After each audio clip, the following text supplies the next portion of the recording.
Assalamualaikum warahmatullahi ta'ala wabarakatuh. Alhamdulillahirabbil alamin. Bini'matil ijadi wa ni'matil imdad. Wassalatu wassalamu ala sayyidina Muhammadin sallallahu alaihi wa ala alihi wa amma ba'du. Alhamdulillahirabbil alamin. Bini'matil ijad.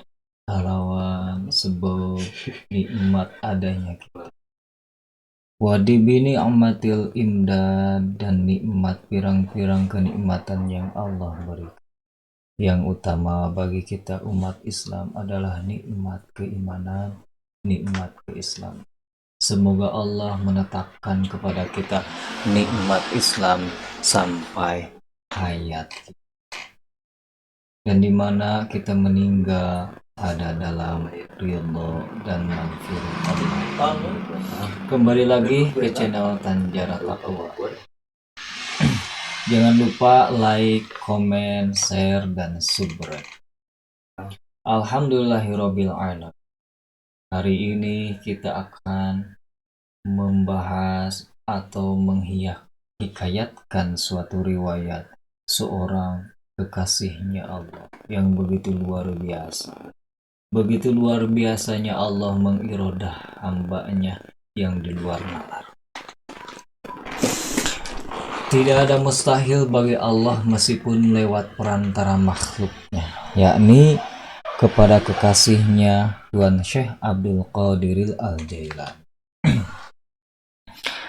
Pada suatu ketika diceritakan dalam kitab Asrarut Talibin, kekasih kita, kekasih Allah, Tuan Syekh Abdul Qadir Al-Jailani lagi berjalan. Beliau berjalan melewati dua orang pemuda. Dua orang pemuda itu lagi pada berantem. Lagi memperebutkan. Lagi mempermasalahkan suatu hal. Lalu Tuan Syekh Abdul Qadir Al-Jailani bertanya terhadap satu pemuda, yang mana pemuda itu adalah orang Islam. Kata orang Islam tadi, pemuda tadi, Tuan Syekh Abdul Qadir Al-Jailani berkata, kita lagi berantem, lagi memperebutkan dengan kaum Nasrani, yakni pemuda yang satu. Memperebutkan apa? Kata Tuan Syekh Abdul Qadir Al-Jailani. Kata pemuda beliau, memperebutkan nabi mana yang lebih utama dari Nabi Muhammad dan Nabi Isa. Terus Tuan Syekh Abdul Qadir Al-Jailani berkata terhadap pemuda Nasrani, atas dasar apa engkau meyakinkan bahwa Nabi Isa lebih utama daripada Nabi Muhammad? Kata pemuda Nasrani itu berkata, karena Nabi Isa bisa menghidupkan orang yang mati.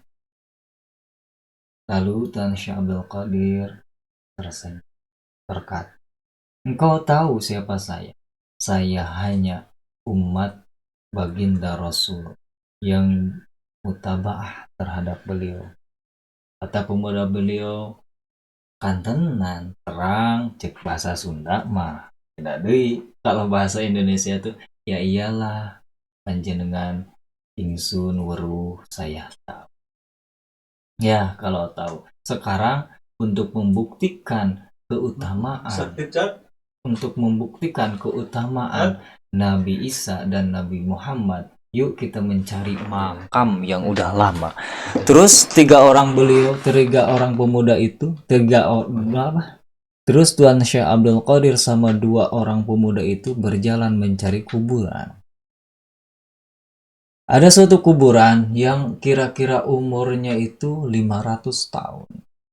Terus beliau berkata terhadap pemuda Nasrani, kalau saya bisa menghidupkan ini jasad di dalam kubur, kau sedia masuk Islam? Insya Allah, kata orang pemuda Nasro ini. Terus Tuan Syekh Abdul Qadir berkata terhadap pemuda itu, waktu dulu Nabi Isa berkata menghidupkan orang mati dengan ucapan apa? Kata pemuda Nasrani itu, kum biiznillah, yang pada artinya bangun engkau biiznillah, kelawan perantara, kelawan sebab Gusti Allah. Oh gitu, kata Tuan Syekh Abdul Qadir.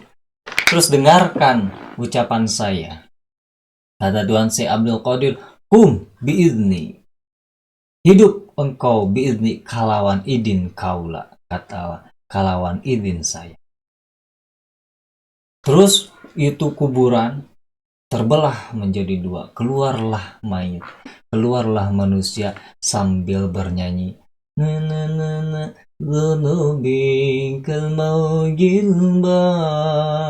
bahari.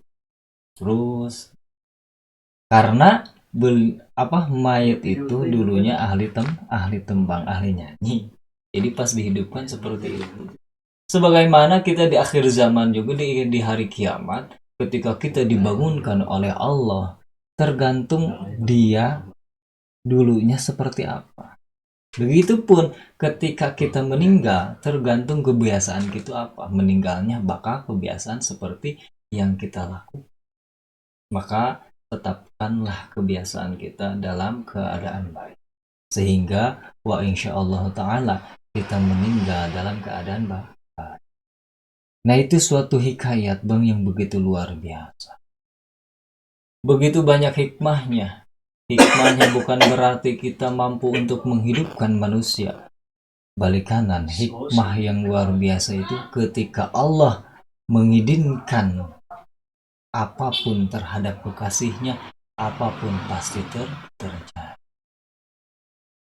Maka jangankan perkara dunia, perkara di luar akal pun kita pasti diberi oleh Allah, karena seluruhnya adalah milik Allah. Mudah-mudahan ini hikayat menambah keimanan, menambah cinta kita terhadap Allah, terhadap Rasulullah, terhadap kekasih-kekasihnya para Allah, kekasih-kekasihnya Allah. Yang terkhusus kekasih yang kita hikayatkan hari ini, yakni Tuan Syekh Abdul Qadir Al-Jailani Qaddasallahu.